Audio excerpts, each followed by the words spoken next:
Assalamualaikum warahmatullahi wabarakatuh. Perkenalkan nama saya Wahyudi Arifin dari kelas MC801.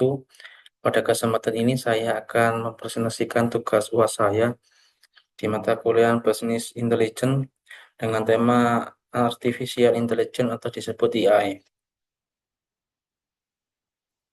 Adapun konten atau materi yang saya bawakan, yang pertama latar belakang permasalahan, yang kedua alasan memilih AI, yang ketiga konsep penerapan AI dalam proses bisnis, yang keempat arsitektur konsep sistem AI, yang kelima kondisi sistem existing, yang keenam keunggulan sistem berbasis AI, yang ketujuh tujuan penerapan AI, yang kedelapan rancangan umum implementasi AI, yang kesembilan contoh penerapan nyata AI, 10 pengambilan AI di masa depan, 11 dampak strategis bagi organisasi, yang ke-12 kesimpulan, dan yang ke-13 referensi. Latar belakang permasalahan. Di era transformasi digital, organisasi dihadapkan pada tantangan utama berupa volume data yang meningkat pesat, proses bisnis yang masih bergantung pada pekerjaan manual, keterbatasan kecepatan dan akurasi dalam pengambilan keputusan, tekanan untuk meningkatkan efisiensi dan kualitas layanan secara bersamaan. Sistem informasi konvensional umumnya hanya berfungsi sebagai alat pencatat transaksi, belum mampu menganalisis pola kompleks, memberikan rekomendasi otomatis, beradaptasi terhadap perubahan kondisi bisnis secara real time. Oleh karena itu, diperlukan pendekatan baru berbasis artificial intelligence atau AI.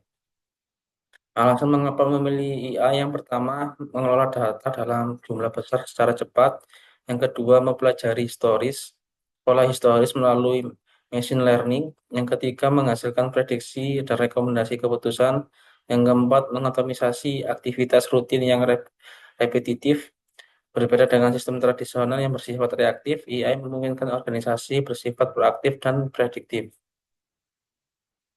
Konsep penerapan AI dalam proses bisnis. Yang pertama, pengumpulan dan validasi dan data otomatis. Yang kedua, analisis pola dan anomali. Yang ketiga, pemberian rekomendasi keputusan. Yang keempat, otomatisasi eksekusi proses tertentu. Yang kelima, monitoring kinerja proses secara berkelanjutan. Arsitektur konsep sistem AI naratif. Yang pertama, ada input data, mencakup data transaksi, data pelanggan, data operasional. Yang kedua, data processing layer, ada data cleaning, ada integritas dengan sistem ERP atau CRM.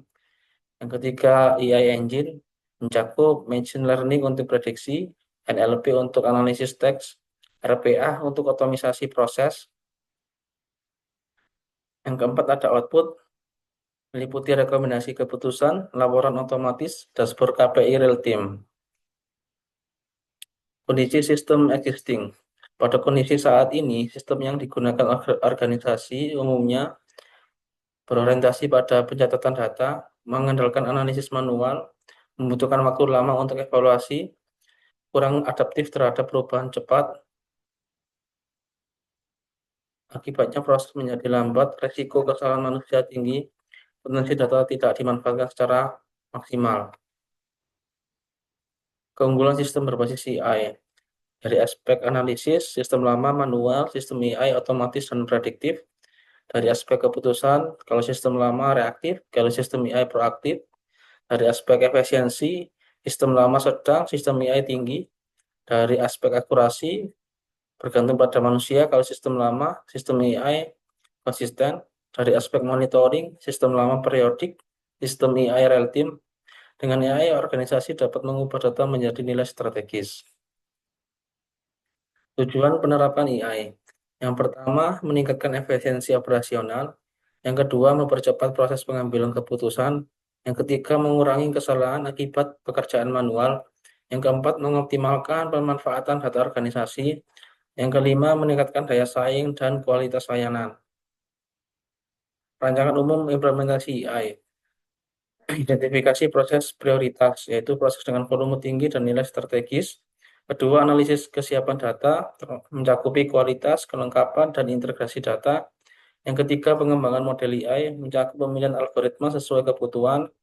Yang keempat, integrasi sistem, yaitu AI terhubung dengan sistem existing. Yang kelima, uji coba dan evaluasi seperti pilot project. Yang keenam, implementasi bertahap, rollout dan monitoring performa. Contoh penerapan nyata AI. Contoh implementasi AI dalam organisasi yaitu otomatisasi proses layanan pelanggan, prediksi permintaan produk, deteksi kesalahan transaksi, penyusunan laporan kinerja otomatis. Hasil yang diharapkan dari AI, waktu proses lebih singkat, bebas kerja serta berkurang, kepuasan pengguna meningkat. Mengembang AI di masa depan. Untuk meningkatkan value of business process, AI dapat dikembangkan ke arah pertama, predictive analysis, yaitu memprediksi tren bisnis dan risiko. Yang kedua, personalization service, yaitu layanan yang disesuaikan dengan perilaku pengguna. Yang ketiga, explain AI, XAI, keputusan AI dapat dipahami manajemen. Yang keempat, integrasi AI lintas fungsi.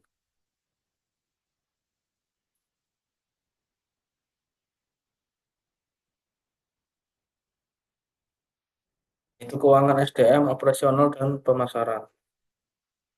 Dampak strategis bagi organisasi, yang pertama transformasi dari data kolektor menjadi data driven organization.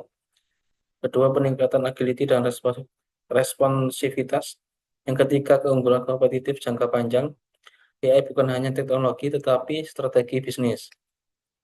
Kesimpulan, AI mampu meningkatkan efisiensi, akurasi, dan kualitas proses bisnis. Implementasi AI harus terencana dan bertahap. AI mendukung bukan menggantikan peran manusia. Investasi AI memberikan nilai strategis jangka panjang. Adapun referensi dari materi ini dapat dilihat dari layar. Terima kasih atas perhatiannya. Semoga bermanfaat bagi teman-teman semua. Kurang lebihnya mohon maaf. Saya akhiri. Wassalamualaikum warahmatullahi wabarakatuh.